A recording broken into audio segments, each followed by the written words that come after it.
Bonsoir, bon après-midi, bonjour à chacun. Bienvenue à ce programme de théologie transformationnelle. Je voudrais commencer par commander. Seigneur, merci pour ces amis dans le monde qui t'aiment et qui peuvent connaître, veulent connaître ta vérité, qui veulent connaître ton chemin, qui veulent connaître, Seigneur, tes grands desseins. Et tu veux bâtir ton épouse, Seigneur. Tu veux bâtir ton épouse dans le monde. Nous voulons te confier ce moment au nom de Jésus. Merci de nous diriger par ton esprit et inspire-nous, équipe-nous, Seigneur, par ton esprit, par ta présence, Seigneur, pour que nous puissions te saisir de manière claire et que nous puissions comprendre ta voix au nom de Jésus. Amen. Et vous voulez suivre cela dans une autre langue, cliquez sur le bouton d'interprétation qui est juste en bas de votre écran. Il y a des langues qui sont disponibles pour vous. La théologie transformationnelle pour tous. Il y a deux grandes idées que nous allons aborder dans les prochaines minutes. Premièrement, c'est que la théologie, c'est pour tout le monde. Donc, ce n'est pas seulement pour une élite particulière. Ce n'est pas seulement pour les professionnels, mais c'est pour tout le monde. Et c'est pour tout le monde, pour tous les enfants de Dieu. C'est, c'est la théologie. La théologie est toujours transformationnelle. Et c'est toujours transformationnel du point de vue de la transformation des vies. Aujourd'hui, nous voulons partager avec vous une vision de la transformation à travers la théologie. Et nous croyons que cette vision va saisir votre cœur et pas seulement cette vision, nous voulons partager avec vous un modèle spécifique de ce que la théologie transformationnelle est et comment nous pouvons fonctionner avec. Est-ce que ça marche? Quand vous pensez à la théologie et lorsque vous abordez cela peut-être quelque part dans le monde, lorsque vous pensez à cette idée, la théologie, théologie, qui vous vient à l'esprit? Qu'est-ce qui vous vient à l'esprit? Nous savons, nous savons déjà théoriquement, abstraitement, il y a des choses qui se disent à propos. En principe, tout le monde devrait apprendre la théologie.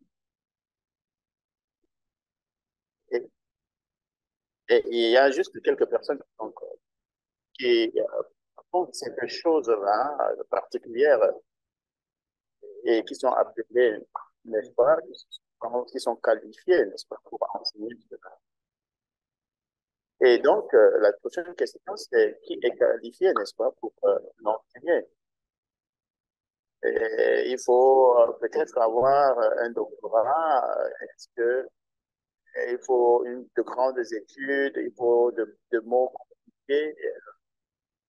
Est-ce que donc ce sont ces personnes qui sont qualifiées pour faire ce travail? La quatrième chose, c'est que nous ne savons pas comment est-ce que c'est enseigné. Nous avons besoin des bibliothèques, des tas de documents, des livres, des diplômes et des ressources. C'est un peu comme ça que nous nous connectons à cette idée de la théologie. Et, et comment cela n'est-ce pas, vous fait vous sentir, n'est-ce pas, quand on parle de la théologie? Est-ce que vous êtes intimidé? Peut-être que vous êtes un peu inquiet. Est-ce que tout cela, donc, est biblique? Est-ce que tout cela? Donc, mes chers amis, tout cela n'est pas biblique, n'est-ce pas?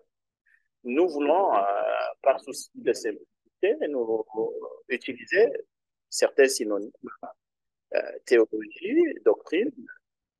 Le mot doctrine en grec signifie enseignement. Donc, vérité aussi, c'est un synonyme de théologie. L'enseignement et l'apprentissage systématique des vérités bibliques. Et dans 1 Timothée 1, il dit un enseignement. À l'enseignement saint que vous avez reçu, cet enseignement est conforme à l'évangile qui m'a été confié. Donc, c'est l'enseignement saint, la doctrine saine, l'enseignement c'est détaché, n'est-ce pas, de ces choses académiques qu'on nous enseigne. La théologie, donc, signifie, n'est-ce pas, la vérité. Lorsque nous reconnaissons que la théologie signifie vérité, alors nous savons qu'elle est pour tout le monde. La parole de Dieu est pour tout le monde. Dieu désire que tous les croyants, et même les enfants, reçoivent un enseignement approfondi de sa parole. Et j'aime ce passage de Colossiens 1, 28.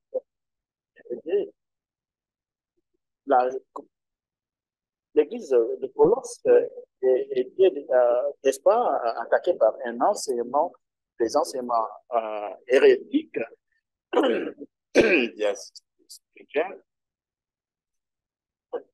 hérétiques.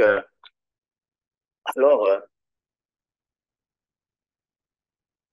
donc, ces personnes qui venaient avec ces enseignements placés venaient dans l'église. Donc, que cette vérité, c'est juste pour quelques personnes. Et Paul a détruit, n'est-ce pas, entièrement cette idée. Et que la vérité, c'est seulement pour quelques-uns. Donc, il dit dans Colossiens 1, 28, c'est pour lui, Christ, que nous vous annonçons en avertissant et en enseignant tout être humain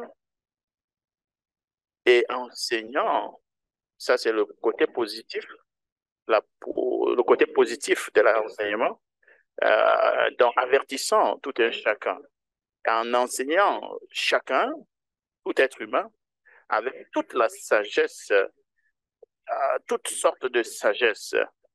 Regardez un peu pour faire paraître devant Dieu tout homme parvenu à l'état d'adulte, n'est-ce pas, dans son union avec, et c'est tout le monde, chacun.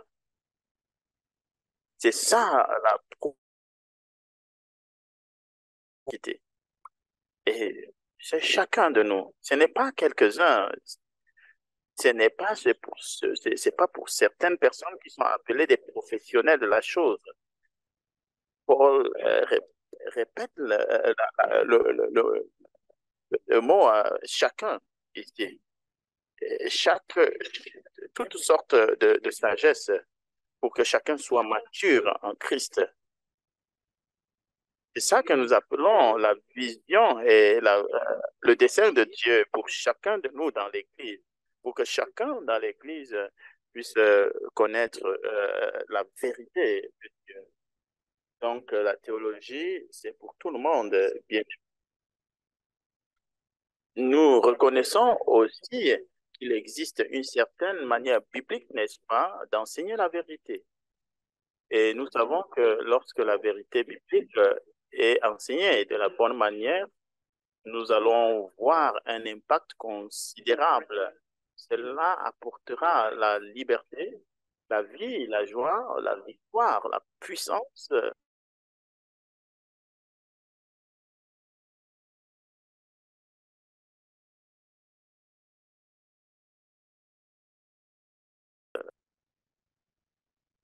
Amen.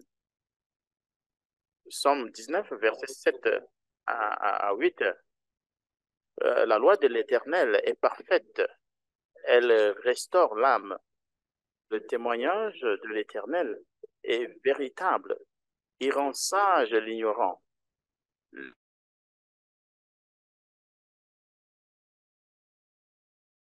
Les ordonnances de l'Éternel apportent.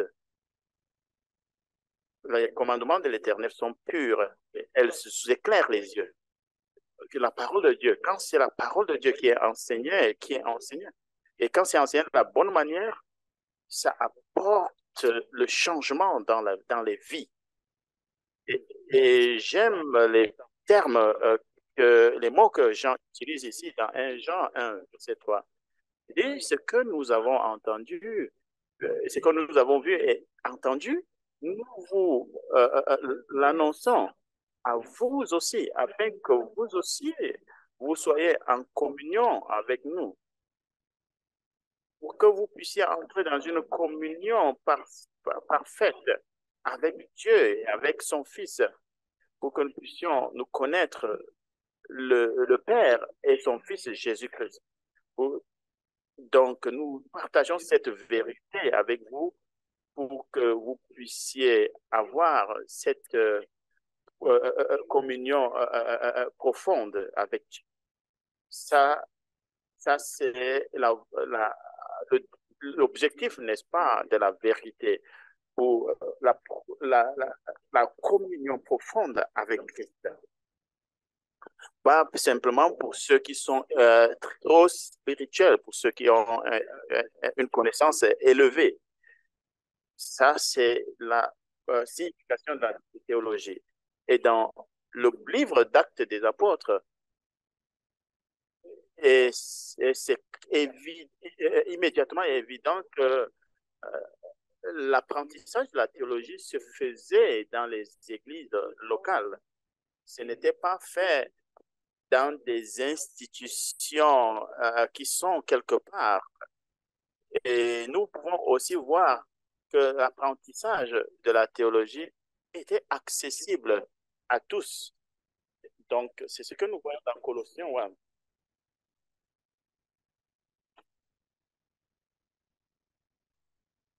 Donc, nous, c'est ce qui montre comment l'Église primitive avait mis tout sens dessus, bouleverser le monde en réalité.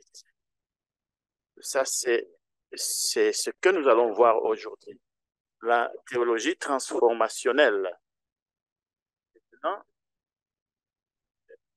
Donc, si vous faites la théologie de manière traditionnelle, si ça aide les gens, si ça transforme les gens, donc je vous invite à ne pas changer cela. Mais si vous cherchez à améliorer, n'est-ce pas? Donc, nous allons vous présenter une vision, un modèle de théologie transformative qui pourrait vous aider. Voici un peu le modèle auquel il y a donc il y a trois piliers, n'est-ce pas, de la théologie transformationnelle qui pourraient tout changer. La première chose, le premier pilier, c'est un objectif transformationnel. En deuxième position, un processus transformationnel. Et puis, en troisième position, un contenu transformationnel. Commençons donc avec l'objectif transformationnel. Le but de la doctrine dans la Bible est toujours de transformer les vies. Bibliquement, l'objectif de la doctrine dans la Bible est toujours de transformer les vies. Dans les Écritures, n'est-ce pas, la doctrine n'est pas enseignée pour elle-même. Ça, c'est une réalité choquante, n'est-ce pas? Dans toute la parole de Dieu, de Genèse à Apocalypse, il n'y a pas un seul exemple de cela, n'est-ce pas? Où la doctrine est enseignée pour elle-même. Qu'est-ce que je voudrais dire par cela? Donc, en d'autres termes, le but que poursuit l'auteur biblique en enseignant la doctrine n'est jamais simplement que nous comprenions et soyons d'accord avec la doctrine correcte. Son but est toujours que nos vies soient transformées de certaines manières spécifiques. Je vous en prie, je vous supplie, pensez à cela. Donc, c'est clair que l'auteur, nous devons comprendre, nous devons comprendre que nous devons être d'accord avec la doctrine qui est correcte, mais il y a une dimension assez élevée qui est la transformation des vies. Ce n'est pas, ce n'est pas une fin, n'est-ce pas, en soi, une fin suffisante en soi. Regardons un peu certains exemples. Commençons avec Philippiens 2, la doctrine de la kénose, dépouillement de Jésus-Christ. Et c'est un exemple assez, voyons, Philippiens 2, verset 6. Lequel, existant en forme de Dieu, n'a point regardé comme une proie à arracher d'être égal avec Dieu, mais il s'est dépouillé. Et le mot grec ici, c'est kénose. La kénose vient du dépouillement. Il a pris la forme des serviteurs en devenant semblable aux hommes. C'est un peu la doctrine de l'incarnation de Jésus, n'est-ce pas, qui est revêtu la nature humaine. Paul enseigne que Jésus s'est dépouillé lorsqu'il s'est fait homme. Il, il ne s'est pas dépouillé de sa déité, il ne s'est pas dépouillé de ses attributs. Non, c'est évident que ce n'est pas ça. Il s'est dépouillé pour un temps, pour la gloire, pour l'honneur, de la gloire, de l'honneur et des privilèges du trône de Dieu. Il est venu sur la terre en tant qu'homme et serviteur. Et il est mort sur la croix. C'est ça la signification de la doctrine de la kénose, du dépouillement. Mais quel était donc l'objectif de Paul en enseignant cela? Et pourquoi il dit que Jésus s'est dépouillé? Est-ce que Paul était en train de dire que nous réussissions à des examens et que nous écrivions des articles sur le dépouillement de Jésus? Est-ce que c'est ce que Paul voulait que les Philistins fassent? Est-ce qu'il voulait que nous ayons des débats, des arguments à n'en point finir à ce sujet? Il y a des choses, oui, il y a des gens qui vont dire, oui, d'accord, la kénose veut dire ceci, et voilà des arguments intellectuels. Est-ce que c'est pour ça que Paul a écrit ce verset? Est-ce que c'est ce que nous devons faire? Et regardons un peu à tout l'entièreté de ce passage. Philippiens 2, regardons à ceci, donc, bien, mes amis. Voilà un peu la signification de la kénose dans le contexte de tout le passage. Et Paul a écrit dessus, il dit, rendez ma joie parfaite, ayant un même sentiment, un même amour, une même âme, une même pensée. Ne faites rien par esprit de parti ou par vaine gloire, mais que l'humilité vous fasse regarder les autres comme étant au-dessus de vous-même. Que chacun de vous, au lieu de considérer ses propres intérêts, considère aussi ceux des autres. Est-ce que vous voyez ce qu'il leur demande de faire? Il leur demande de se dépouiller d'eux-mêmes, de leur égoïsme, de leur ceux qui poursuivent simplement de leurs propres ambitions, mais de regarder aux autres le corps de Christ pour qu'on puisse trouver un endroit d'unité ensemble. Verset 5. ayez en vous les sentiments qui étaient en Jésus-Christ, lequel, existant en forme de Dieu, et n'a point regardé comme une proie arrachée d'être égal avec Dieu, mais s'est dépouillé lui-même en prenant une forme de serviteur, en devenant semblable aux hommes et ayant paru comme un simple homme, et il s'est humilié lui-même, se rendant obéissant jusqu'à la mort, jusqu'à la mort. C'est pourquoi Dieu l'a souverainement élevé et lui a donné le nom qui est au-dessus de tout nom, afin qu'au nom de Jésus, tout genou fléchisse dans les cieux, sur la terre et sous la terre, et que toute langue confesse que Jésus est Seigneur à la gloire de Dieu le Père. C'est ça que Paul voulait en enseignant la doctrine de la kénose. Il n'était pas intéressé par des choses abstraites et théoriques ou des débats, n'est-ce pas, à n'en point finir. Il voulait apporter la transformation dans la vie des Philippiens, qu'ils puissent avoir le même esprit, ne pas vivre dans l'égoïsme, mais qu'ils puissent s'intéresser aux autres comme Jésus-Christ l'a fait, Jésus qui s'est dépouillé de lui-même, de toute sa gloire, de son honneur et de ses privilèges. Et il était en train d'inviter les Philippiens à faire la même chose. Est-ce que vous comprenez donc ce que j'appelle l'objectif transformationnel?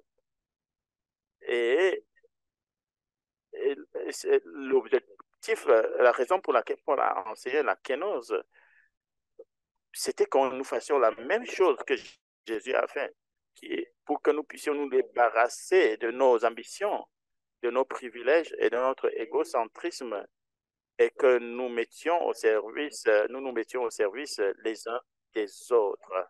Ça, c'était l'objectif de cette doctrine. C'est ça, en fait, l'objectif de cette doctrine de la kénose. Donc, Paul avait pour but de transformer notre vie. Il voulait favoriser le service, la communauté et l'unité dans l'Église. La communauté et l'unité dans l'Église. Dans l'Église. Cela signifie, mes chers amis, que si nous ne vivons pas dans un style de vie quotidien de service dans le corps de Christ, nous n'avons pas compris la kénose. Peu importe, n'est-ce pas, la mention que nous aurons reçue, n'est-ce pas, peut-être pour un article que nous aurons écrit sur la kénose. Voilà un peu un exemple sur l'incarnation, quelle que soit la note que nous aurons obtenue. Ça veut dire en réalité que nous n'avons rien compris de la kénose. Si nos vies ne sont pas changées, si nous ne vivons pas dans le sacerdoce, dans le service les uns vis-à-vis des autres, comme Jésus-Christ a fait pour nous, l'a fait pour nous en nous servant. Ça, c'est le premier pilier de la théologie transformationnelle. C'est de reconnaître que lorsque les Écritures enseignent la doctrine, comme ici, lorsque Paul enseigne sur la doctrine de l'incarnation et du dépouillement, l'objectif est de transformer les vies. L'objectif n'est pas pour que nous puissions être d'accord avec des théories académiques. L'objectif de la vérité, de la doctrine, de la théologie dans la Bible, c'est toujours la transformation des vies. Toujours, mes chers amis, c'est toujours. Il n'y a pas d'exception. Voici encore un autre exemple, et je l'aime vraiment. La doctrine de l'humanité de Jésus. Est-ce que nous pouvons lire dans Hébreux 4, 15? car nous n'avons pas un souverain sacrificateur qui ne peut compatir à nos faiblesses. Au contraire, il a été tenté comme nous en toutes choses, sans commettre de péché. Ici, l'auteur de l'Épître aux Hébreux enseigne la doctrine de l'humanité authentique de Jésus. Son humanité était complète et authentique, mais il était pleinement homme et mais sans péché. Et nous sommes clairs là-dessus, nous sommes d'accord avec cela. Mais quel était l'objectif de l'auteur en enseignant cela? Une fois de plus, son objectif était-il que nous passions des examens et que nous écrivions des articles à ce sujet? Essayons de regarder un peu à l'entièreté de ce passage. Et il est en train d'écrire aux chrétiens hébreux qui étaient dans le judaïsme et qui sont venus à Christ. Et ils sont en train d'expérimenter beaucoup de persécutions à cause de leur foi chrétienne. Et ils étaient sur la pression et la tenter de quitter Christ pour aller retourner au judaïsme. Et voilà ce qui est écrit. Ainsi, puisque nous avons un grand souverain sacrificateur qui a traversé les cieux, Jésus, le Fils de Dieu, ne partez pas, ne repartez pas, ne fuyez pas. Ça, c'est ne retournez pas. Ça, c'est la signification du livre d'Hébreux. Il ramène ici, n'est-ce pas, l'humanité de Jésus. Nous n'avons pas un souverain sacrificateur, n'est-ce pas, euh, qui ne puisse compatir à nos faiblesses. Au contraire, il a été tenté, comme nous, en toutes choses, sans commettre de péché. Alors, approchons-nous avec assurance du trône, approchons-nous près du trône de Dieu, afin que nous puissions recevoir la miséricorde qui peut nous aider dans les temps de besoin, n'est-ce pas, de difficultés. Lorsque nous sommes tentés, n'est-ce pas, de trébucher, il demande que nous puissions reconnaître que Jésus est entièrement homme et il connaît ce par quoi nous passons. Il a lui-même expérimenté la tentation, il a testé cela.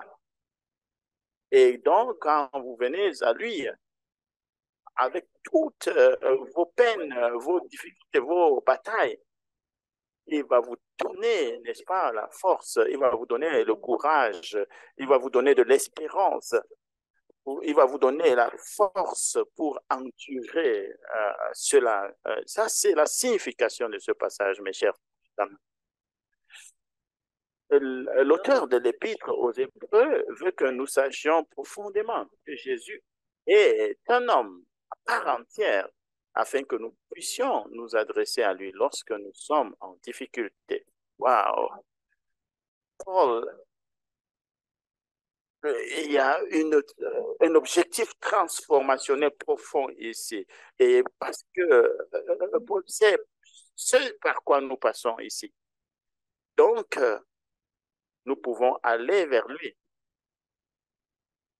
Oui, nous pouvons savoir et attendre que nous puissions recevoir de l'aide et il va nous donner la grâce de vaincre cela, de surmonter cela. Donc, l'objectif, ce n'était pas simplement un débat théologique. Arriver à une dimension où nous pouvons être tous d'accord ou alors nous pouvons faire des concessions. Mais l'objectif, c'est toujours la transformation, hein, l'alimentation de notre foi. Et en temps de bataille, en temps de difficulté. Et vous voyez donc une connexion directe de la doctrine avec la transformation des vies. La doctrine est toujours enseignée de cette façon dans les Écritures. Voici encore une autre doctrine, la doctrine de la justification par la foi, dans Romains 5, verset 1. Étant donc justifiés par la foi, nous avons, vous voyez, nous avons la paix avec Dieu par notre Seigneur Jésus-Christ. Alors, et je peux vous poser cette question. Quel était l'objectif transformationnel de Paul ici? Et c'est clair, par ce verset, Paul veut que nous connaissions une paix profonde avec Dieu. Voilà. Et voudrait que nous abandonnions notre approche du salut par les œuvres et voudrait que nous recevions la grâce de Dieu par la foi afin d'avoir la paix avec Dieu comme un cadeau de la part de Dieu pour que nous puissions avoir la paix avec Dieu, que nous puissions expérimenter la paix quotidienne avec Dieu. Ça, c'est l'objectif de Dieu.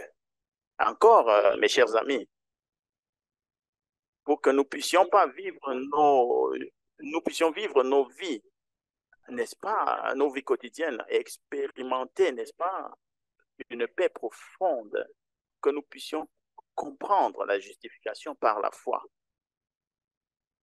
Ça n'a pas d'importance quel grade, quel diplôme, quel niveau nous avons acquis, n'est-ce pas, après nos examens, après nos études. Mais l'objectif, c'est pour que nous puissions avoir la paix avec Dieu.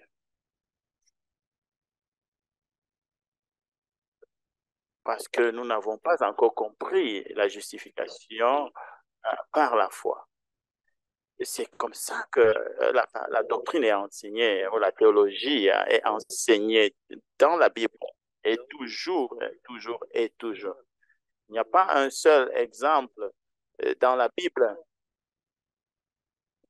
il n'y a pas un seul exemple dans toute la Bible, où, dans toute la Bible, où la doctrine est enseignée pour elle-même, dans le but, mais l'objectif pour que nous puissions comprendre. Ce n'est pas seulement pour que nous puissions accepter cela juste pour comprendre. Bon, il y a les gens qui vont dire que mais le livre de Romains, n'est-ce pas, est rempli, n'est-ce pas? Est-ce que est là? Mais le livre de Romains est rempli de transformation de vie. Lisez-le. Est-ce que vous avez vraiment lu le livre de Romains? C'est rempli, n'est-ce pas, des arguments de transformation de vie. Et vous allez voir, si vous le lisez, ce n'est pas, ce n'est pas simplement un livre de doctrine systématique, n'est-ce pas, de théologie systématique. Pour que nous, c'est en réalité pour que nous puissions rattacher cela à la vérité doctrinale de la transformation. Donc, le but de la vérité théologique dans la Bible est toujours la transformation des vies. Regardez dans Somme 10, il dit, la loi de l'Éternel est parfaite, elle restaure l'âme. Dans Jean 20, 30 à 31, il a dit, Jésus a fait encore en présence de ses disciples d'autres miracles qui ne sont pas écrits dans ce livre. Mais ces choses ont été écrites afin que vous croyiez que Jésus est le Christ, le Fils de Dieu, et qu'en croyant, vous ayez la vie, la vie éternelle, l'union avec la vie de Christ. Pourquoi? Nous enseignons la parole qui apporte la transformation de manière spécifique dans nos vies. L'objectif, le grand objectif, c'est pour que nous puissions entrer en union avec Christ. C'est ce que j'appelle, n'est-ce pas, la théologie transformationnelle. Et donc, mes chers amis, la Bible, n'est-ce pas, donc la théologie transformationnelle est le seul type de théologie dont la Bible est connue l'existence.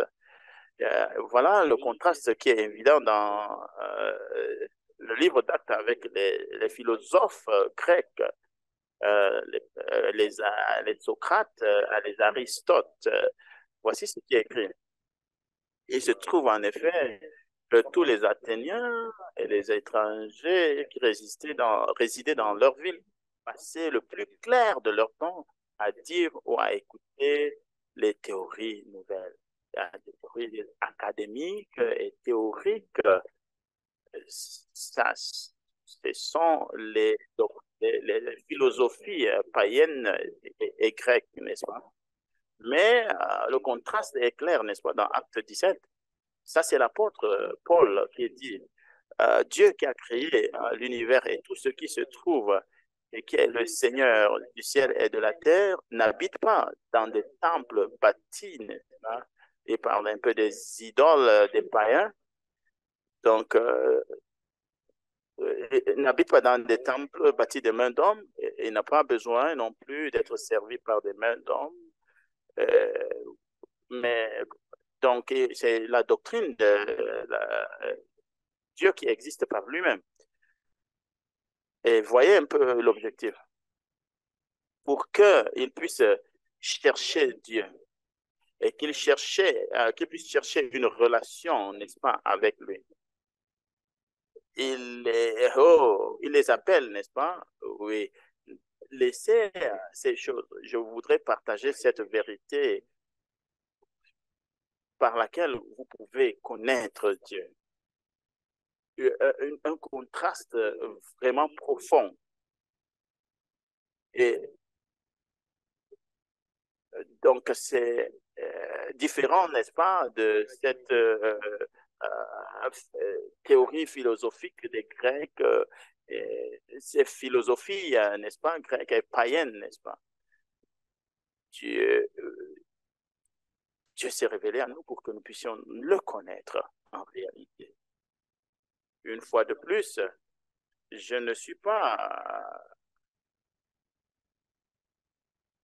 Je voudrais simplement que nous sachions que nous devons comprendre la doctrine avec précision.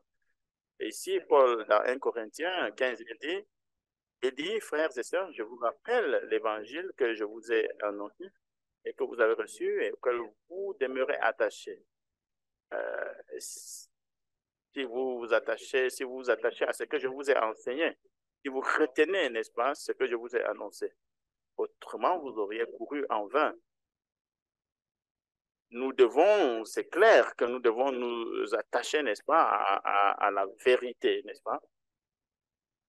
Une compréhension précise, cependant, est un moyen d'atteindre l'objectif supérieur de la transformation des vies. Regardez quelques exemples de ça. La doctrine de la déité, de la divinité de Jésus. Donc, vous ne pouvez pas comprendre la divinité du Christ simplement parce que vous avez écrit un article ou parce que vous avez mémorisé des textes preuves. Le diable lui-même peut le faire. Est-ce que vous le savez? Le diable peut écrire un article à ce propos, à ce sujet. Il peut le faire.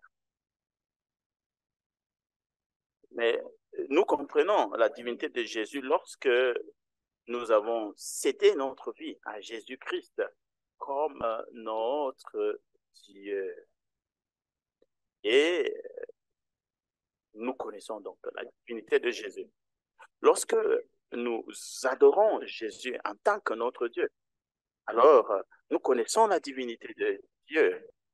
Lorsque nous lui obéissons en tant que notre Dieu, et aussi lorsque nous lui faisons confiance au milieu de nos souffrances, parce il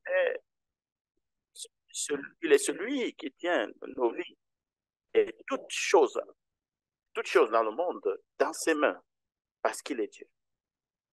Alors, nous comprenons la divinité de Jésus. C'est ce que je voudrais dire à travers la transformation, l'objectif transformationnel. La doctrine, n'est-ce pas, des derniers jours, euh, dans 1 Thessaloniciens 4, 16 à 18, Paul parle du retour de Jésus, et en effet, au signal donné, si, sitôt que la voix de l'archange et le son de la trompette divine retentiront, le Seigneur lui-même descendra du ciel et ceux qui sont morts ressusciteront en premier. Voilà, il enseigne aux Thessaloniciens. Voilà, à travers ce texte, nous argumentons plus sur le temps, n'est-ce pas, la date de l'enlèvement. Mais Paul, est-ce que c'était l'objectif de Paul lorsqu'il écrivait ces mots? Mais il a plutôt dit, n'est-ce pas, regardez un peu, n'est-ce pas? Donc, les chrétiens de la Thessalonique étaient en train d'expérimenter la persécution, n'est-ce pas? Les nouveaux convertis ont continué à souffrir. Et Paul écrit ces paroles pour encourager les Thessaloniques afin qu'ils puissent endurer la souffrance. Ça, c'était son objectif.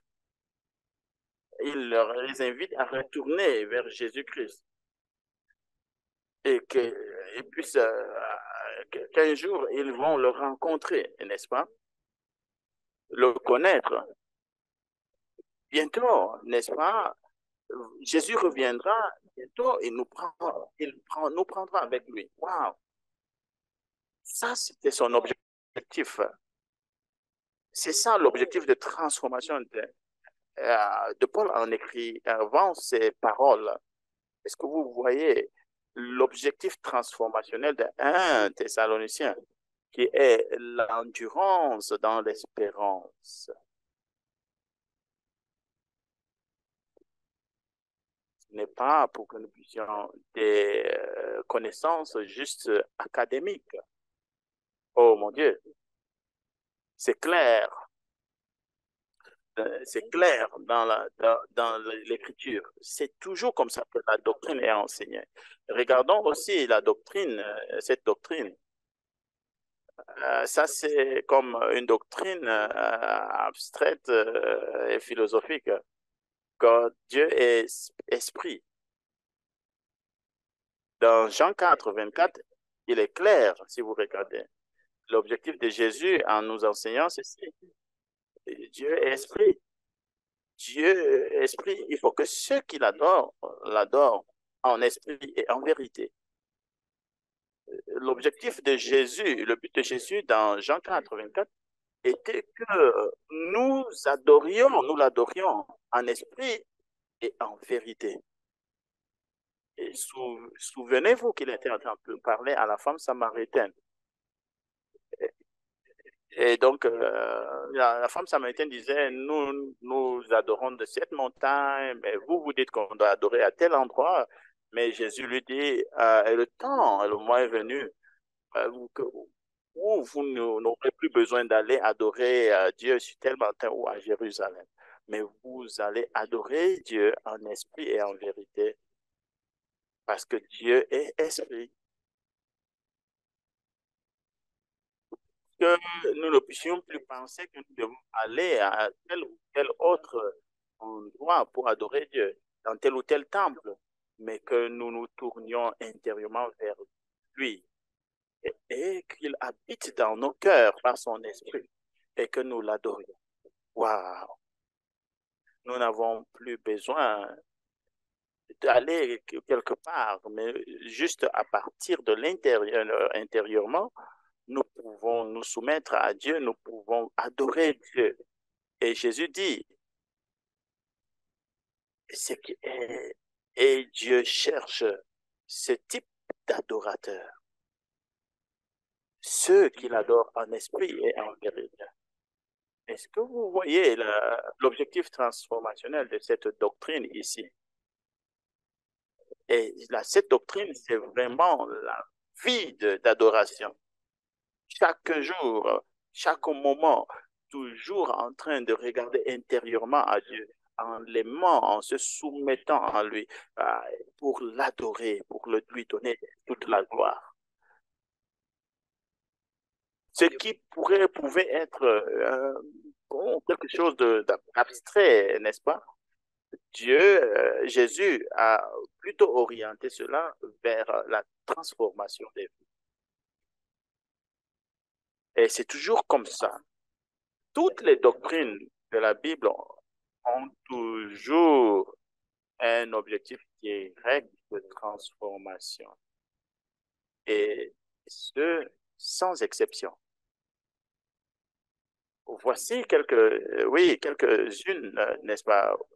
Nous pouvons parler toute la journée de ces choses-là pour cette transformation. Il y a un seul Dieu, c'est pourquoi nous le servons avec un cœur ah, et une vie unique. Deutéronome 6, verset 4. Dieu est omnipotent. Par conséquent, nous ne le limiterons pas. Wow. Nous allons lui demander de faire des choses et il va le faire, même au-delà de ce que nous pouvons demander ou penser. Dieu existe par lui-même. Ce qui pouvait être quelque chose de philosophique et d'abstrait, existe par lui-même. Nous ne le sommes pas. C'est pourquoi nous, à chaque moment, nous dépendons de lui pour tout. Dieu ne change pas. C'est pourquoi euh, sa parole est toujours vraie. Nous pouvons lui faire confiance entièrement, entièrement à sa parole, parce que lui, il ne ment pas et il ne change pas. Dieu est amour. Waouh, ça c'est le plus grand, n'est-ce pas? C'est pourquoi nous allons faire l'expérience de son amour. Nous allons expérimenter, n'est-ce pas, cette grandeur du don de soi. Et nous pourrons partager cela avec les autres. Nous pouvons partager cela, partager son amour avec les autres. Ça, c'est ce qu'il est. Il est celui-là qui donne, qui montre cet amour de don de soi. Dieu est saint. Par conséquent, ceux qui sont nés de lui seront également saints. Continuons. Dieu est souverain. Il est le souverain des cieux et de la terre. C'est pourquoi nous nous reposons dans l'assurance qu'il contrôle total de toutes choses. Waouh!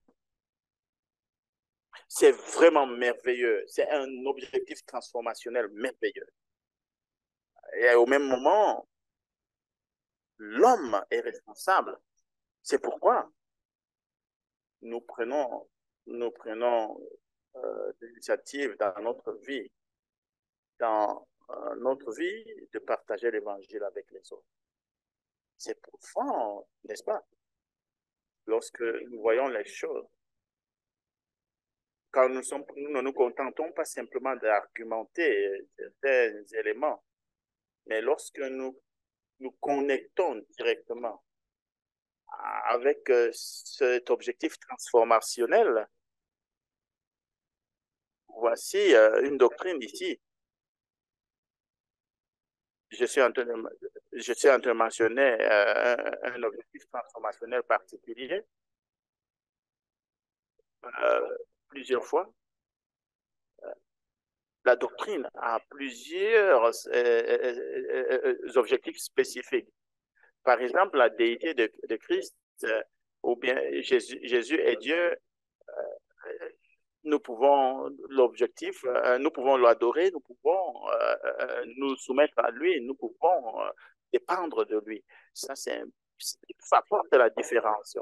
L'écriture est inspirée par Dieu. C'est pourquoi nous aimons la parole de Dieu. C'est pourquoi nous aimons la parole de Dieu. Nous lui consacrons notre vie.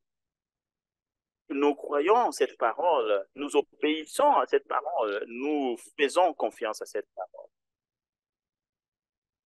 Ce sont des objectifs ici spécifiques de transformation de vie. Nous sommes sauvés par la grâce de Dieu, reçus par la foi et non par les œuvres. C'est pourquoi nous nous reposons dans la grâce de Dieu en expérimentant la paix et la joie dans son don de la vie. Nous sommes sanctifiés en Christ. Par conséquent, nous vivrons chaque partie de notre vie comme un service saint pour Dieu, mis à part pour lui, pour sa gloire. Il y en a plusieurs comme ça. J'ai juste cité quelques-unes des doctrines. Maintenant, nous travaillons sur un grand projet de théologie transformationnelle. C'est vraiment où nous travaillons sur toutes les doctrines une à une pour que nous puissions connecter cela à la transformation, qu'elle devienne une doctrine de transformation de vie. Donc, nous avons déjà fait la moitié de ce travail. Je voudrais montrer ici quelques points de connexion de ces doctrines majeures pour que cela puisse être clair. Chers amis, chaque doctrine dans la Bible poursuit un objectif de transformation des vies. Il n'y a pas d'exception. Dans la Bible, la théologie n'est jamais, je répète, jamais purement académique. Elle n'est jamais abstraite et théorique. Elle a toujours un objectif de transformation. Mes chers amis, ça c'est la réalité choquante. Il n'y a pas un seul exemple dans la Bible où la théologie est enseignée purement de manière académique.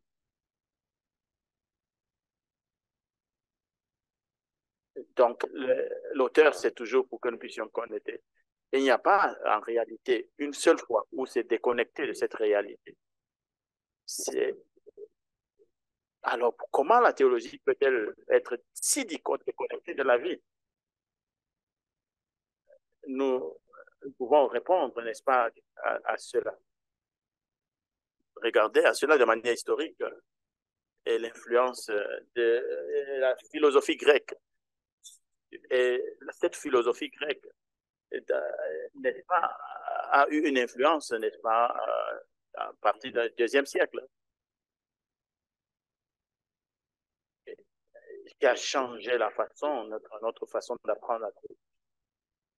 Et changer, mais modifier qui aurait pu être quelque chose de transformateur pour nous. C'est ce qui a fait en sorte que cela devienne théorique et abstrait, n'est-ce pas? Et cela a une conséquence profonde, n'est-ce pas, dans nos vies et dans nos églises aujourd'hui. Mes chers amis, je crois que vous voyez que nous devons changer notre façon d'apprendre la théologie. Et par la grâce de Dieu, un jour nouveau se lève pour l'apprentissage de la théologie. L'heure du changement a sonné. Pour l'Église, le corps de Christ, que cette Église cherche cette changement.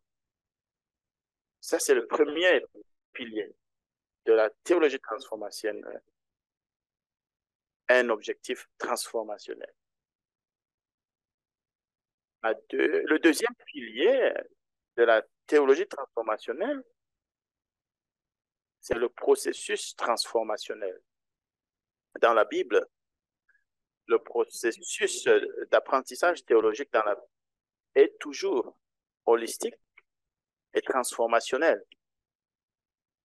Et ce n'est jamais purement théorique et académique. Beaucoup parmi vous sont déjà habitués avec notre approche des quatre dynamiques.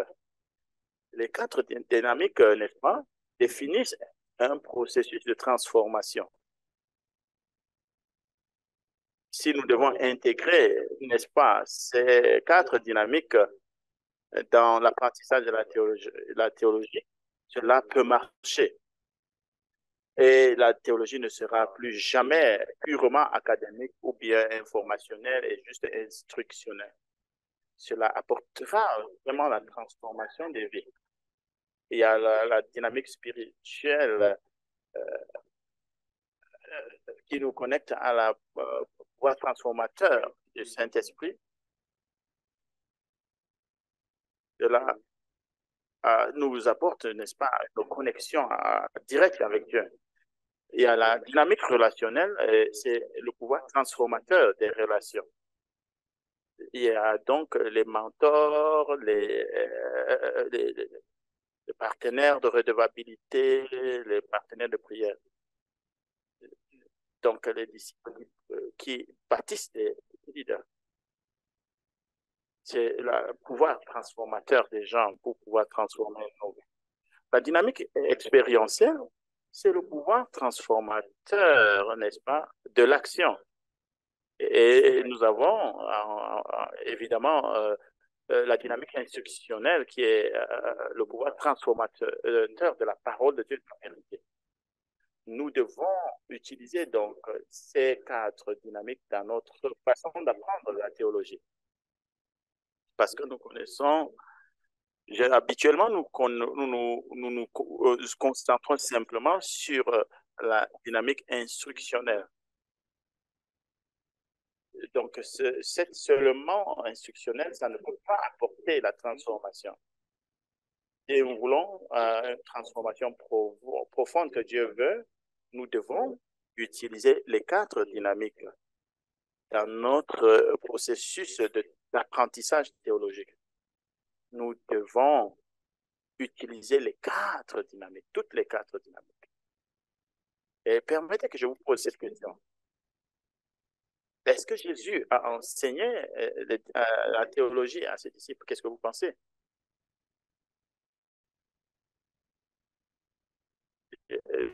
Certaines personnes vont dire oui et d'autres personnes vont penser non, il n'a pas enseigné la théologie.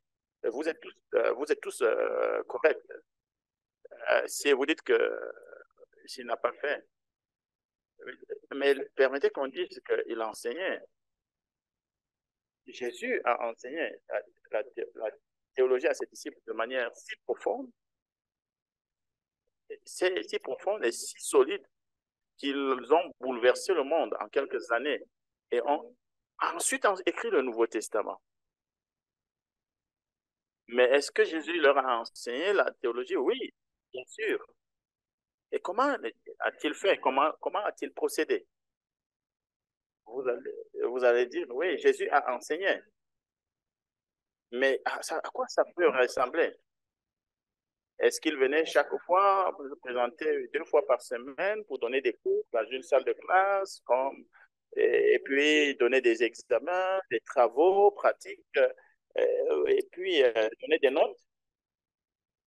Dans Marc 3, 13 à 15, nous pouvons voir comment Jésus a enseigné la théologie. Il monta sur une montagne avoisinante, il appela ce qu'il voulait. Ils vinrent à lui, désignant tous pour qu'il soit constamment avec lui. Est-ce qu'il leur a enseigné à partir sur sa divinité? Oui. Est-ce que c'était des cours, n'est-ce pas, théoriques? Non. Ils l'ont observé, ils l'ont vu. Et ils ont vu son autorité divine. Ils ont, ils ont expérimenté la divinité de Christ. Et ils ont vu la doctrine sur laquelle Jésus est Dieu. Et il les a appelés pour qu'ils soient avec lui, pour qu'il les envoie annoncer l'évangile avec le pouvoir de chasser les démons. Et ici, nous voyons que Jésus a utilisé les quatre dynamiques. Et je ne suis pas en train de dire que dans sa tête, il pensait les quatre dynamiques de manière clair comme ça, intentionnel, mais de manière naturelle, il a utilisé les quatre dynamiques. Et donc, dans cela, il a créé un contexte de transformation autour de soi, un environnement spirituel impliquant une relation avec Dieu, avec lui-même, avec son Père, par la prière. Et puis, un réseau relationnel, ça, c'est un environnement spirituel d'abord. Il a aussi créé un réseau intentionnel impliquant, n'est-ce pas, à la fois une relation avec un leader mature, lui-même il est, et puis des relations avec les autres dans une communauté d'apprentissage pour que beaucoup de choses puissent se passer pour être transformées. Et puis, il a créé un contexte expérientiel, n'est-ce pas, qui implique l'obéissance à son enseignement, euh, des tâches stimulantes, des pressions et, et une diversité d'opportunités d'apprentissage. Il a aussi créé un contexte transformationnel. C'est comme ça qu'il a enseigné la théologie. Et dans ce contexte transformationnel, il a aussi enseigné. Donc, ce n'était pas simplement un enseignement détaché, n'est-ce pas, comme ça, dans le vide. Et là, il les a instruits. Et c'est comme ça que Jésus a enseigné la théologie à ses disciples. Si ce modèle de quatre dynamiques est nouveau pour vous, vous pouvez connecter le staff de LeaderSoft dans votre région pour que vous puissiez comprendre cela. Parce que c'est comme ça que les leaders sont bâtis, c'est comme ça que les églises sont bâties à travers les quatre dynamiques de la transformation. Et c'est comme ça que Jésus a enseigné la théologie. Et aussi Paul, essayons de voir ce que Paul aussi. Est-ce que Paul a enseigné la théologie? Bien sûr, il l'a fait. Mais il a fait, oui, il l'a fait. Mais comment a-t-il fait? Comment a-t-il fait? Habituellement, nous partons à ce passage de 2 Timothée 3, 16 à 17. Car toute écriture est inspirée de Dieu et utile pour enseigner, réfuter, redresser, apprendre, mener une vie conforme à ce qui est juste. Et si l'homme de Dieu se trouve parfaitement préparé et équipé, et nous utilisons ce passage pour dire, pour démontrer que c'est comme ça que Dieu, Paul a fait la théologie, il a enseigné. Est-ce que c'est ce que, si c'est ce que vous faites, n'est-ce pas, vous êtes en train de mal comprendre, mal citer ce passage. Le passage, en fait, le passage commence au verset 10 et nous devons lire l'intégralité du passage. C'est le premier élément, n'est-ce pas, de l'interprétation. Regardez tout le contexte. Voici ce que Paul dit à Timothée. Mais toi, contrairement aux enseignements, aux faux enseignements, tu connais, tu as observé mon enseignement, ma conduite, mes projets, ma foi, ma patience, mon amour, mon endurance. Oh, donc Paul a pris Timothée avec lui, comme Jésus a fait avec ses disciples. Il a créé un des quatre dynamiques, un contexte transformationnel où il a. Tu as vu, tu connais mon enseignement, ma conduite, mes projets, ma foi, ma patience, mon amour, mon adeur. Tu as pu voir quelles persécutions et quelles souffrances j'ai endurées en Antioche, à Iconium, à Lystre.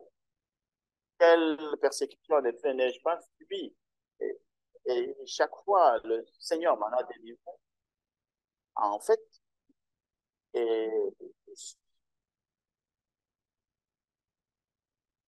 donc, sachant de qui il a appris cela,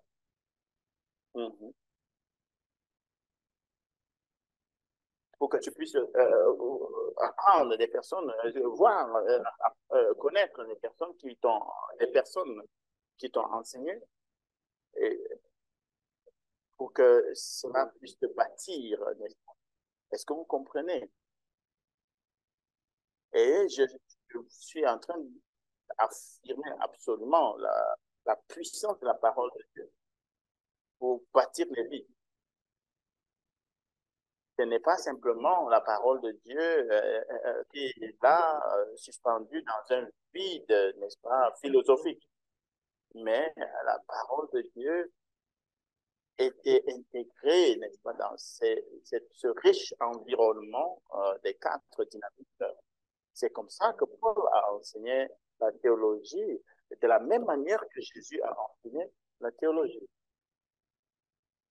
Il a intégré profondément les quatre dynamiques dans sa méthode d'enseignement de la théologie. Ça, c'est la théologie transformationnelle. Mais si votre méthode d'apprentissage théologique est plus efficace que celle de Jésus et de Paul, alors si vous pouvez vraiment tourner le monde, bouleverser le monde à travers votre méthodologie, alors, mes chers amis, continuez à pratiquer cela, ne changez pas. Mais si ça ne marche pas, comme Jésus l'a fait et Paul l'a fait, nous vous conseillons d'adopter le modèle de quatre dynamiques. C'est vraiment un modèle fantastique. Utilisez les quatre dynamiques et vous allez transformer des vies. Une fois de plus, nous devons changer notre façon d'apprendre la théologie et notre façon. Un nouveau jour se lève pour l'apprentissage de la théologie. Ce sont ici les deux piliers de la théologie transformative. La première, le premier, c'est l'objectif et le deuxième, c'est le processus.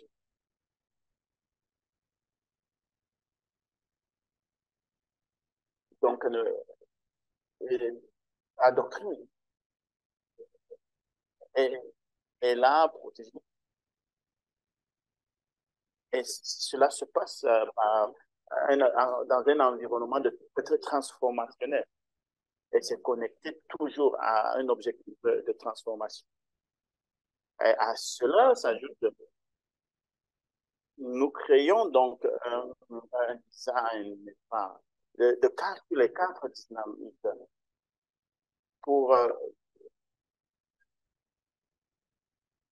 nous créons, n'est-ce pas, les trois autres dynamiques que, sur le plan expérientiel, sur le plan relationnel, sur le plan spirituel, pour que ce ne soit pas seulement l'enseignement. Nous faisons cela. Nous créons une conception pour ce qui a été donné, n'est-ce pas? Ça commence par la nature de Dieu, les attributs de Dieu. J'ai déjà fini de réécrire un livre là-dessus. C'est la doctrine des attributs de Dieu. Dieu est esprit, Dieu est omnipotent, Dieu est amour, existe par lui-même, Dieu est constant. C'est la doctrine normale, mais du point de vue transformationnel. Ce n'est pas simplement vide et officiel. Tout cela dans une perspective transformationnelle et puis avec une série de designs pour toutes ces doctrines sur les attributs de Dieu. Nous avons déjà utilisé ça dans certains pays en Asie. Nous avons commencé cela. Nous avons en Afrique subsaharienne. Et aussi, nous avons commencé cela dans ces pays arabes, dans le Moyen-Orient. Vous pouvez simplement vous rapprocher des équipes Leader Source et ils vont vous montrer ce que nous faisons par rapport. Vraiment, nous voulons que vous fassiez partie, n'est-ce pas, de cette révolution. Maintenant, la, le troisième pilier de la théologie transformationnelle, c'est le contenu transformationnel. Nous devons enseigner la parole de Dieu et non les philosophies abstraites et les théories des hommes. Encore, essayons un peu de réfléchir, n'est-ce pas, à Jésus et Paul. Quel contenu auraient-ils pu utiliser? Quel contenu auraient-ils utilisé? Mais ont choisi de ne pas le faire. Est-ce qu'il n'y avait pas de livres à leur disposition à cette époque-là? Mais c'était à l'ère de la culture, la révolution grecque. Donc, on était un peu d'enseigner la philosophie grecque à cette époque-là. Le monde était rempli de la philosophie, des philosophes grecs. Mais Jésus ne les a jamais cités. Donc, Paul aussi ne les a pas cités, excepté dans un juste petit contexte où il était en train de mettre un contraste entre la, un contraste avec la philosophie grecque de cette époque-là. Jésus a toujours cité la parole de Dieu. Paul aussi, Paul qui était vraiment un érudit, un brillant, euh, et quand il a interagi avec les païens, il a toujours cité la parole de Dieu, pas les monstres venant des humains. Il nous a toujours renvoyé à notre but ultime, connaître le Seigneur Jésus. Et il nous a mis en garde contre tout ce qui pourrait nous détourner à travers les philosophies païennes qui pourraient nous distraire, n'est-ce pas, de Jésus. Si nous regardons un peu ces enseignements, donc, peut-être certaines personnes utilisent cette approche philosophique dans les églises. Et cela me dérange un peu. Est-ce que vous avez regardé ce que le Nouveau Testament enseigne par rapport à l'enseignement païen philosophique? Est-ce que ces doctrines, ces enseignements ont toujours rejeté, n'est-ce pas, la doctrine du côté? Regardez un peu ce que Paul a écrit dans Colossiens 2, 6 à 10. Aussi, puisque vous avez reçu Christ, Jésus le Seigneur, portez-vous comme des gens unis à lui, unis avec dans la personne du Seigneur Jésus. Ça, c'est l'objectif. Enracinez-vous en lui. Construisez toute votre vie sur lui. Et attachez-vous pleinement, et plus fermement, conformément à ce qu'on vous a enseigné. Et agissez en adressant à Dieu de nombreuses prières de reconnaissance. Veillez à ce que personne ne vous prenne au piège de la recherche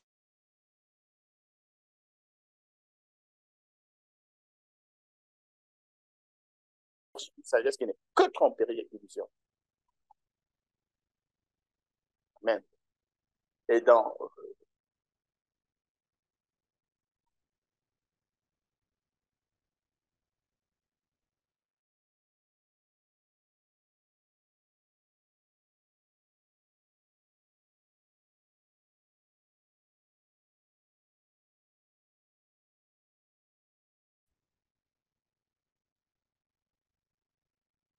notre apprentissage philosophique, il y a la puissance dans la parole de Dieu.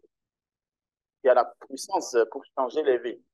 Il y a la puissance pour changer les vies. Il y a la puissance pour changer les nations.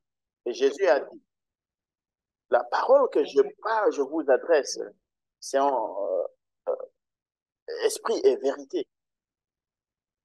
Paul écrit dans Colossiens 1, 5 à 6, vous avez connu par la prédication de la vérité cet évangile qui est parvenu jusqu'à vous.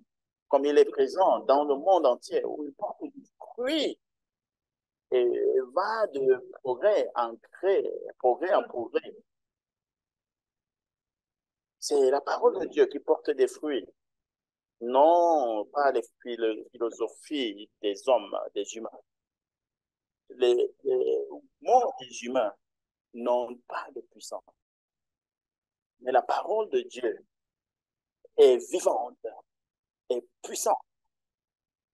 Dans 1 Thessaloniciens 2, 13, c'est pourquoi nous rendons continuellement grâce à Dieu jusqu'en recevant la parole de Dieu et que nous vous avons fait entendre, vous l'avez reçue non comme la parole des hommes, mais qu'elle est véritablement comme la parole de Dieu qui agit en vous, qui croyez. Donc la parole de Dieu agit en vous. Donc la parole de Dieu est vivante et elle peut changer votre vie. Les paroles des humains n'ont pas d'autorité, une autorité divine. C'est un contraste, n'est-ce pas, de grands contrastes. À l'époque de Jésus, ils étaient étonnés, n'est-ce pas, de voir que les enseignements de Jésus étaient puissants comparés à leurs enseignements. Et et il dit de ce ma parole n'était pas des paroles d'hommes, mais c'est la démonstration de la puissance, de l'esprit et de la puissance de la parole de Dieu qui agit en vous. Wow. Les paroles des hommes n'ont aucun pouvoir. C'est juste des arguments humains, des discussions humaines. Dans 1 Thessaloniciens, nous sommes venus avec vous avec des paroles pleines de puissance, avec une puissance, une conviction. C'est la parole de Dieu à travers l'esprit. C'est ça qui apporte la transformation dans la vie de Dieu. Lorsque nous allons au-delà de la parole de Dieu et que nous commençons avec des philosophies, ce que nous allons apporter, c'est juste des controverses et des divisions. Ça, c'est ce que nous faisons toujours.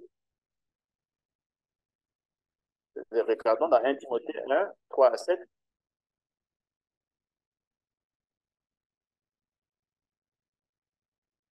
Donc, en partant pour la Macédoine, qui est encouragé à demeurer à Éphèse pour avertir certains de ne pas enseigner des doctrines étrangères à la foi, qui cessent de porter leur intérêt à des récits de pure évasion, à des généalogies interminables, des préoccupations comme celles-ci font naître des spéculations au lieu de nous céder, n'est-ce pas, dans les responsabilités que Dieu nous confie. Donc, c'est que cela apporte en réalité, tout cela, cela vient diminuer, n'est-ce pas, la foi des gens. Regardez un peu ici. Et il dit, le but de cet avertissement est d'éveiller l'amour, un amour venant d'un cœur pur, d'une bonne conscience et d'une foi sincère. Donc, les gens se sont détournés, n'est-ce pas, écartés des principes et se sont égarés dans des argumentations sans aucune valeur philosophique. Et, et ils se posent en enseignant de la loi, mais au fond, ils ne comprennent ni ce qu'ils disent, ni les sujets sur lesquels ils se montrent si sûrs d'eux-mêmes. Il y a un contraste, mes bien-aimés. Lorsque nous enseignons la parole de Dieu, notre enseignement, votre enseignement aura de la conviction, de l'autorité, et votre enseignement changera la vie des gens.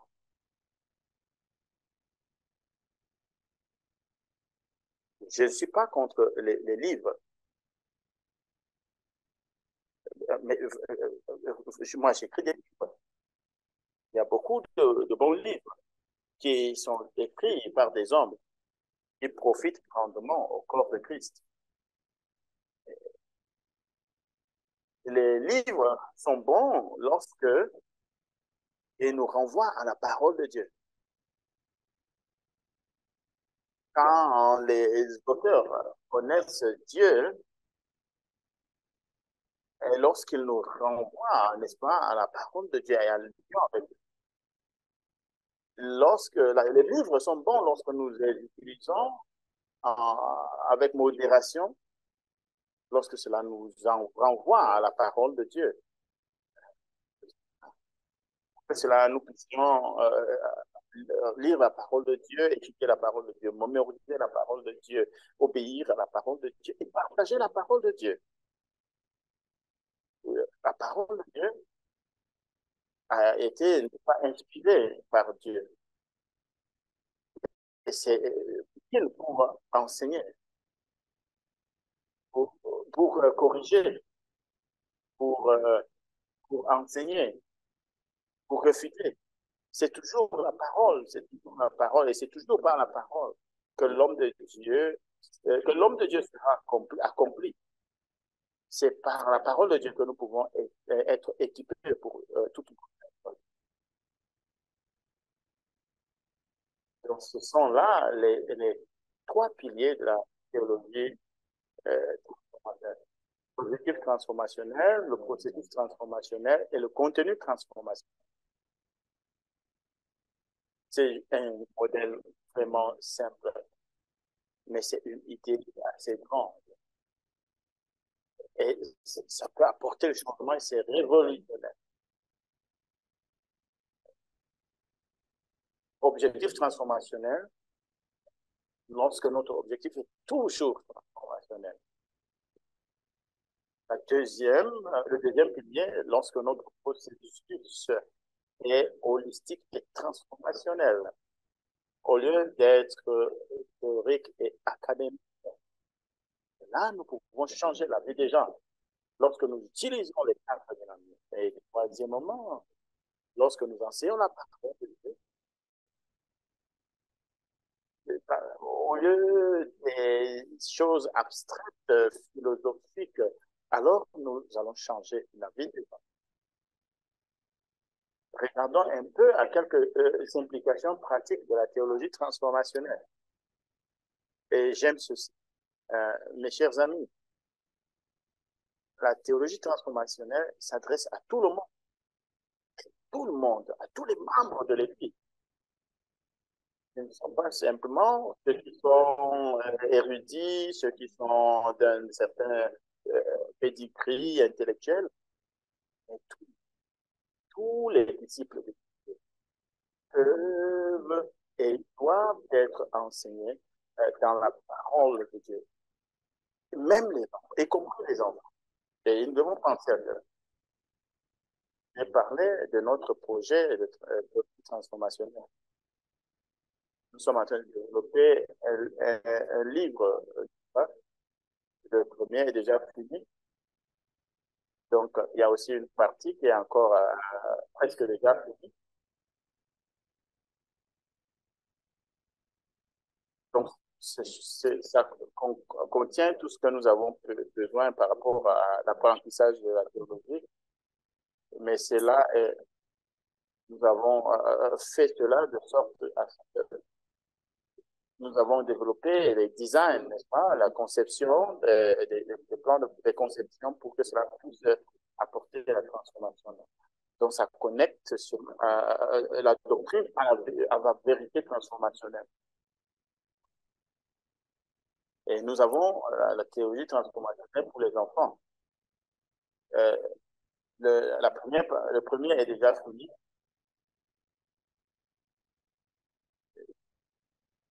Le premier est déjà terminé sur les attributs de Dieu. Nous avons réécrit cela. Euh, Nous avons, donc, il y a des tranches d'âge. Il y a ceux de 4 à 7 ans et de 8 à 12. Nous avons écrit cela d'un point de vue, d'une perspective transformationnelle pour que les enfants soient transformés. Les enfants de 4 à 7 ans et les enfants de 8 à 12 ans. Et nous avons créé des designs pour que ces enfants puissent utiliser cela toujours sur pour les mêmes tranches d'âge, 4 à 7 ans et puis 8 à 12 ans.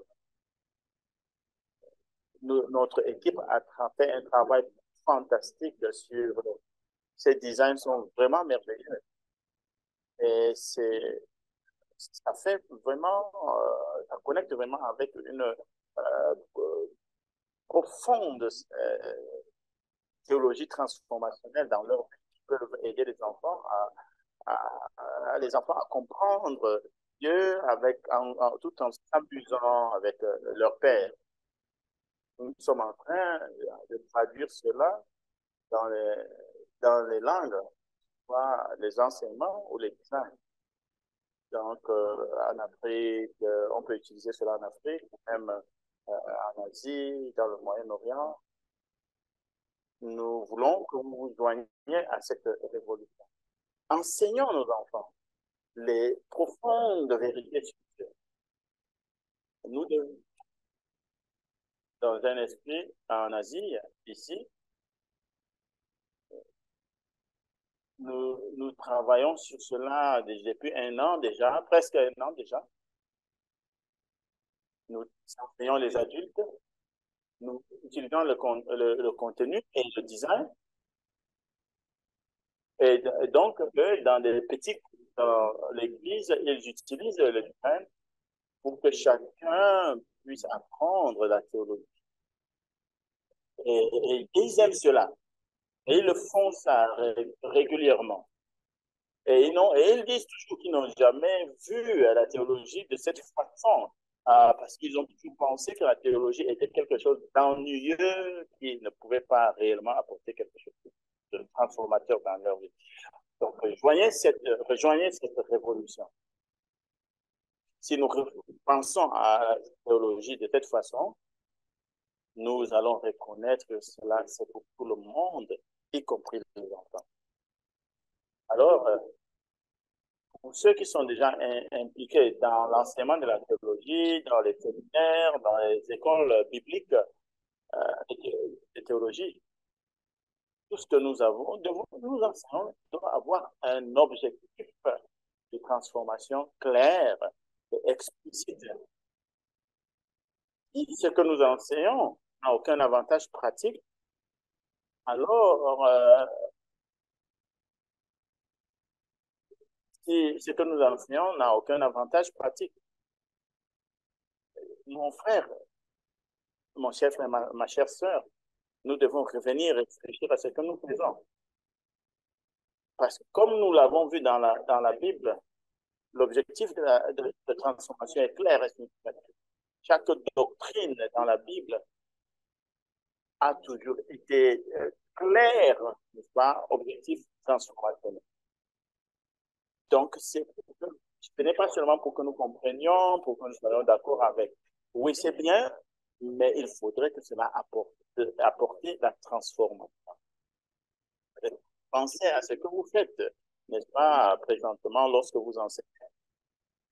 Est-ce qu'il y a un objectif ou des objectifs de transformation?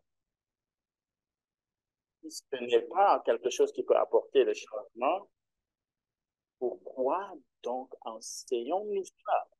Enseignez-vous cela.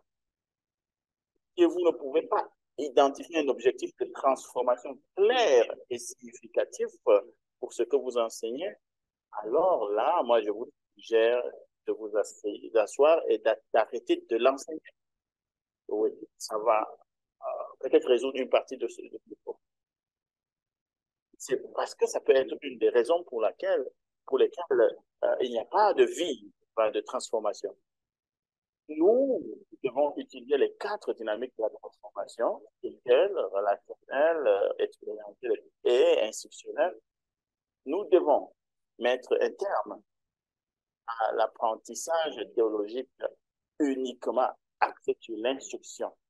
Oui, nous devons arrêter. Nous devons arrêter, mettre un terme à l'apprentissage théologique uniquement axé sur l'instruction. Parce que nous allons toujours rencontrer les mêmes problèmes. Enfin, Nous devons revenir à la centralité de la parole de Dieu dans notre enseignement. Oui, nous devons utiliser les mots des hommes, mais les mots des hommes doivent être utilisés avec parcimonie et à bon escient. Et utilisons cela s'il renvoie directement à l'écriture. La parole, la puissance se trouve dans la parole. C'est quelques implications. Si nous pensons à la théologie de cette façon,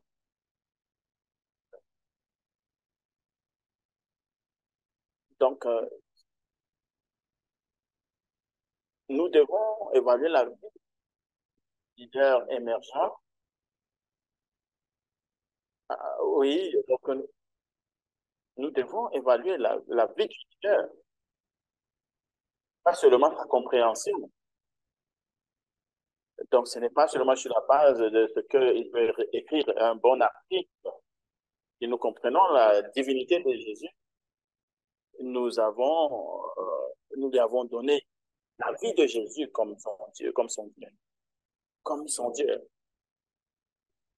Et quand tu l'adores comme ton Dieu, quand tu l'adorez comme votre Dieu, quand vous vous soumettez à lui, quand votre vie est poussée à adorer Jésus comme votre Dieu, beaucoup de chrétiens qui comprennent la divinité de Jésus, mais en réalité, leur vie est en réalité éloignée de Dieu.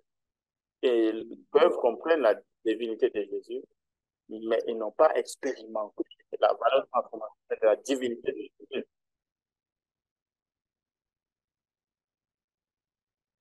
Nous devons savoir comment évaluer la vie du leader, n'est-ce pas? Pas seulement sa capacité à comprendre et à réussir à un examen. Ici, voilà un grand deal. Ceux qui enseignent la théologie doivent eux-mêmes être des exemples de vie transformée et pas seulement des résultats juste pour obtenir des résultats académiques. Souvent, je regarde à beaucoup de livres, des livres de la Bible.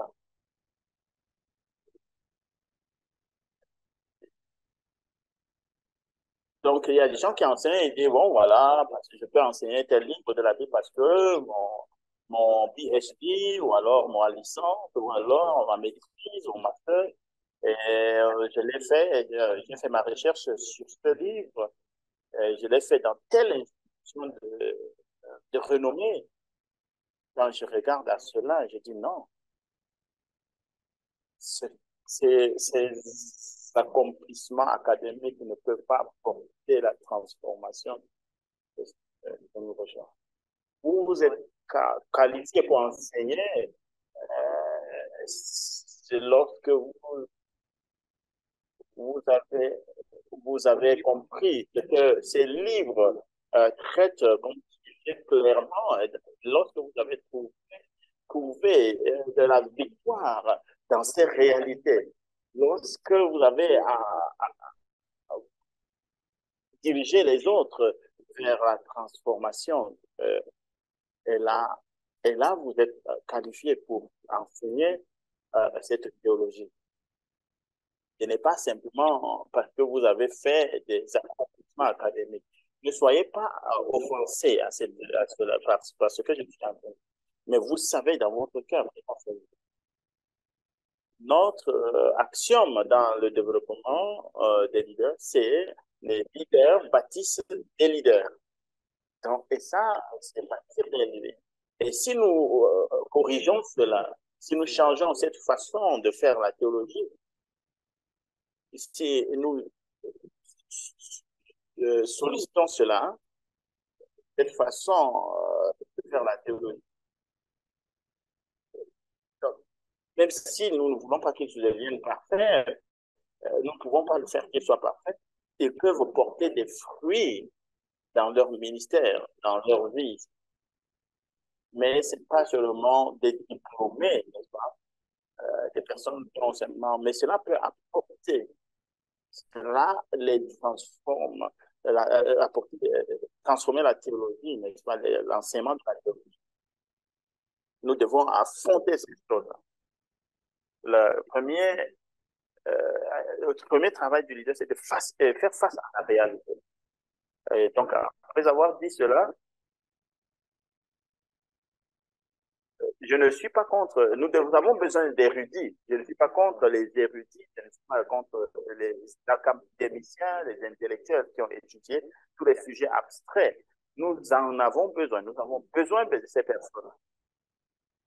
Je suis content, par exemple, pour les hommes et les femmes de Dieu qui se sont donnés, qui ont donné leur vie pour étudier les langues du Nouveau Testament, l'hébreu, le grec. Et ils ont produit des outils qui nous aident énormément. Je suis un, un érudit, mais cette idée d'érudit, ce n'est pas quelque chose qui pourrait être aider tout le monde, tous ceux qui sont à l'avant-garde, n'est-ce pas, de la théologie, de la théologie transformative. Et je crois que ces érudits doivent être édifiés dans leur vie. Et, et, et ils doivent vivre dans une union profonde avec Christ, avec une intégrité, une humilité qui honore Dieu. Eux-mêmes doivent être bâtis dans leur vie, non pas seulement dans leur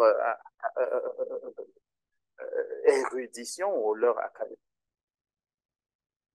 Enfin, la dernière implication, ils sont dans l'éducation théologique. Nous devons éliminer le principe du temps occupé. Oui, tout ce que vous faites, tout ce que vous devez faire, ça doit être orienté, n'est-ce pas, pour bâtir des leaders, les bâtir leur vie, non pour les former comme des administrateurs, des académiciens, des érudits. Il y a beaucoup qui sont, n'est-ce pas, souffrent à cause de cela. Il y a des gens qui sont impliqués dans la théologie et l'éducation de la théologie. Et je leur ai demandé pourquoi est-ce que vous êtes entrés dans cette chose-là. Certains ont dit je suis entré dans la théologie parce que je voulais bâtir des leaders. Je voulais bâtir des disciples. Je voulais implanter des églises. Je voulais que l'église de Christ soit édifiée pour que les leaders soient bâtis. Mais quand ils reviennent et qu'ils se rendent que toute leur énergie a été orientée simplement pour recevoir des connaissances théoriques et académiques, ils se rendent compte qu'ils ont perdu leur temps. Nous devons, nous devons libérer, n'est-ce pas, ceux que Dieu a appelés pour bâtir des leaders afin qu'ils le fassent pour bâtir des vies. Voici un peu quatre changements de paradigme, n'est-ce pas? Voilà ce que nous avons besoin, n'est-ce pas, pour, dans le changement de paradigme. Nous avons compris donc quatre changements de paradigme majeurs. Et je suis en train de résumer. Premièrement, l'apprentissage de la théologie n'est pas réservé à quelques-uns, mais s'adresse à tous, y compris les enfants. Et c'est vraiment quelque chose d'excitant. L'objectif, n'est-ce pas, de l'apprentissage théologique n'est pas la simple connaissance intellectuelle, mais la transformation des vies. Et ça doit être explicite. En première position, le processus d'apprentissage théologique ne doit pas seulement être académique, ça doit être un processus holistique en quatre dynamiques. Et finalement, le contenu de l'apprentissage théologique n'est pas constitué de points de vue ou de traditions humaines et philosophiques et traditions humaines, mais de la parole vivante de Dieu. Imaginez l'Église, si nous pouvons expérimenter ce changement de paradigme dans l'Église. Imaginez l'Église dans notre nation. Regarde les choses de ce point de vue. Si chaque leader dans l'Église, si chaque leader dans des ministères chrétiens, si nous regardons les choses de cette façon, dans le processus de transformation des vies, et, ouais, où les enseignements sont connectés vers la responsabilité et tout cela intégré dans l'Église. Pas des choses séparées les unes des autres. Lorsque nous nous focalisons sur la parole de Dieu, lorsque si nous, la façon dont nous bâtissons les leaders est vraiment théologique dans le sens strict du terme, alors nous allons voir la transformation. Comment, à quoi vont ressembler nos églises si nous faisons de cette façon? Pas seulement les leaders, la vie de l'église. Chaque église bâtir ses membres. Chaque église va bâtir ses membres.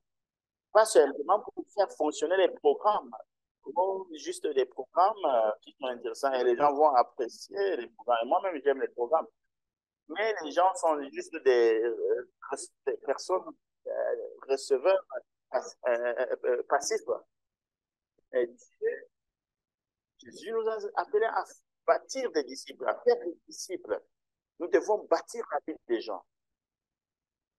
Si chaque église bâtissait ses membres, et à quoi reste, si nos églises pouvaient avoir des parents qui bâtissent leurs enfants dans la parole de Dieu, de la manière dont cela peut apporter une transformation profonde dans leur vie, en le faisant de manière accessible à chacun, pour qu'il y ait la transformation de vie pour chacun. Les églises où les croyants existants bâtissent de nouveaux disciples. Pour les femmes les plus âgées, bâtissent les plus jeunes. Pour les hommes matures, bâtissent les hommes les plus jeunes. Où les leaders bâtissent des leaders. Pas simplement faire des choses, amener des experts qui vont les enseigner et puis les envoyer.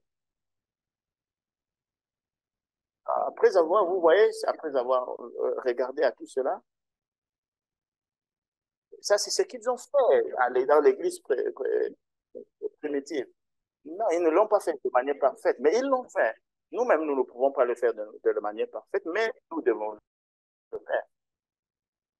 Ça, c'est la révolution de la théologie transformation. Nous devons transformer les vies à travers la vie. Et toutes ces choses d'apprentissage et tout, cela doit se faire dans le cadre d'un processus transitionnel de vie centré sur Christ, intégré à l'Église, axé sur la parole de Dieu, riche en théologie, tout comme dans le livre des Actes des Apôtres. Oui, je peux te dire, levons-nous, Dieu est avec nous, osons rêver. Et ça, c'est sa vision pour l'Église.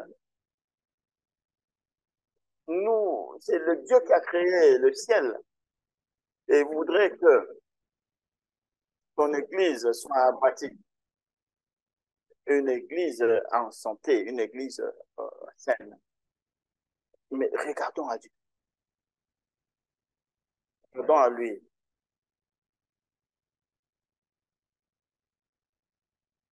Mes chers amis, regardons la vision de la transformation à travers la théologie. La possibilité de transformer nos églises, de changer nos leaders, de changer nos enfants, de changer l'épouse de Christ pour changer nos nations. Regardons cette vision de Dieu et poursuivons cela. Mes chers frères et mes chères sœurs, ne nous contentons pas du peu. Levons-nous. Allons-y et recherchons les hauts sommets. Wow. Un nouveau jour se lève pour la théologie transformationnelle.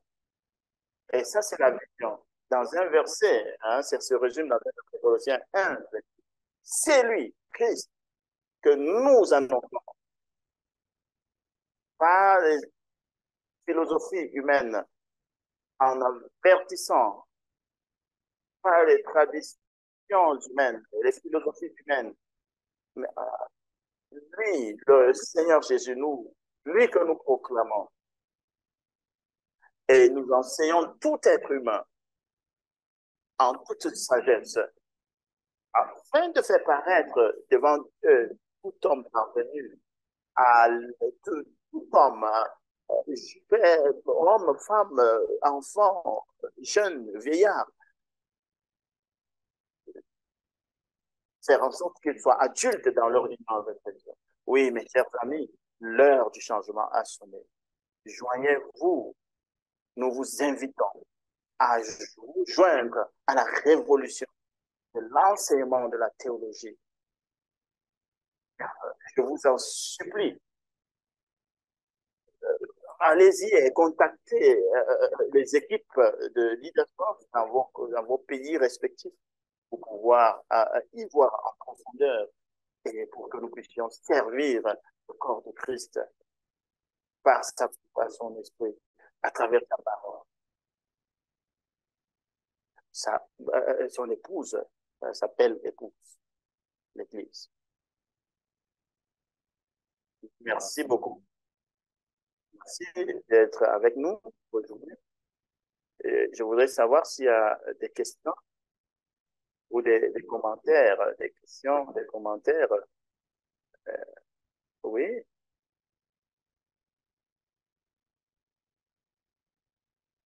ok, il y a beaucoup de bons commentaires. Merci, merci beaucoup. Amen. Merci. Est-ce qu'il y a des questions? Je sais que c'est une grande vision, mais oui.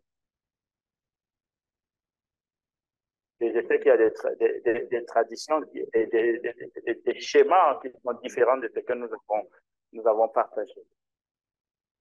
Et donnons nos vies pour apporter le changement.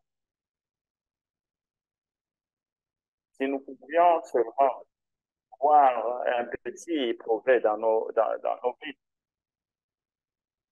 je peux donner mes, mes enfants et mes filles, mes garçons et mes filles, et pour qu'ils puissent monter sur mes épaules, et comme ainsi de suite, pour que les générations puissent aller de génération en génération. Nous devons le faire. Oui, faisons face aux questions difficiles, aux réalités difficiles. Devenons des pionniers et expérimentons cela.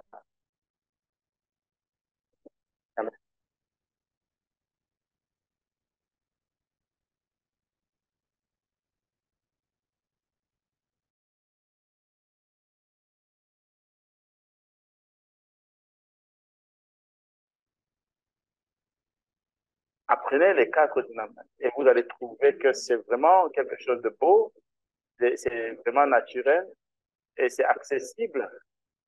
C'est vraiment facile à embrasser, à prendre, n'est-ce pas, à intégrer. Regardez au cadre dynamique et vous pouvez voir ce que cela peut apporter dans votre contexte.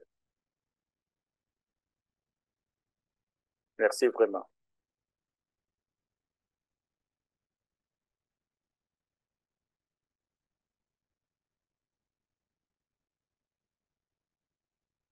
Est-ce qu'il y a quelqu'un avant que nous puissions arrêter?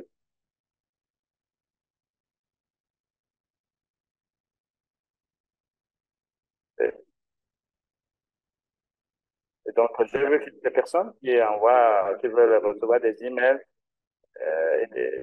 Vous pouvez simplement donner votre email et votre. Je suis vraiment.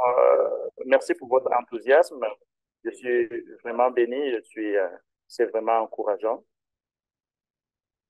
Merci.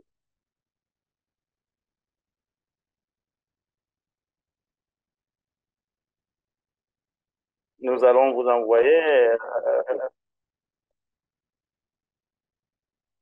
Oui, nous allons envoyer le PowerPoint. Nous allons vous envoyer la vidéo. Nous allons vous envoyer tout ce qu'il faut pour que vous. Donc, d'ici janvier, nous aurons fini avec ces ressources et des vidéos, des audios, tout ce qui est écrit, ce qu'il faut, les ressources qu'il faut. Nous allons vous les donner tout cela de manière gratuite. Vous allez simplement sur le site de leadassos.org, vous allez retrouver cela en janvier. Merci, merci vraiment. Ok, vous voudrez continuer. Seigneur, merci pour mes amis précieux qui sont avec moi ici, pour pour ton amour pour eux et pour leur passion aussi, qui te donner le meilleur d'eux. Nous savons que tu as beaucoup de choses pour nous, Seigneur, que nous n'avons pas expérimentées. Des choses que nous n'avons pas encore vues de manière claire.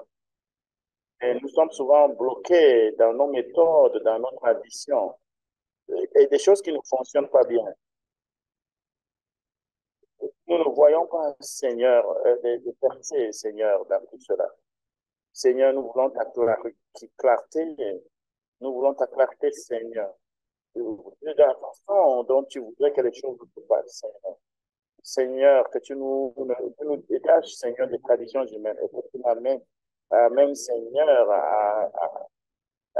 que tu n'amènes à la liberté, une place où nous pouvons trouver la transformation, pour que nous puissions travailler une façon de bâtir la prochaine génération, pour que nous puissions développer des choses qui vont véritablement transformer des vies. Seigneur, nous savons que tu vas bâtir ton église, ton épouse, et ton épouse va bouleverser les nations, Seigneur. Croyons, Seigneur, que tu vas apporter, atteindre des vies et des transformations. Nous voulons vraiment atteindre la plus haute dimension, Seigneur, avec toi. Nous sommes souvent intimidés, nous sommes très occupés et nous voulons voir des percées par la puissance de ton esprit, Seigneur, pour ta gloire, Seigneur. Et, Seigneur, pour, euh, pour ta puissance transformatrice de vie, Seigneur, au nom de Jésus-Christ, à la gloire du Seigneur Jésus. Amen. Amen. Amen. Que Dieu vous bénisse. Merci à tous ceux qui ont interprété. Merci vraiment. J'étais vraiment un peu rapide. Je m'excuse. Merci vraiment. C'était vraiment un temps merveilleux avec vous. Et nous confions cette révolution au Seigneur. Rejoignez-nous dans cette révolution. Je vous aime tous. Nous allons voir, on va vous faire savoir la prochaine fois encore que nous allons nous retrouver. Nous allons encore nous retrouver une fois de plus. Que Dieu vous bénisse tous. Merci.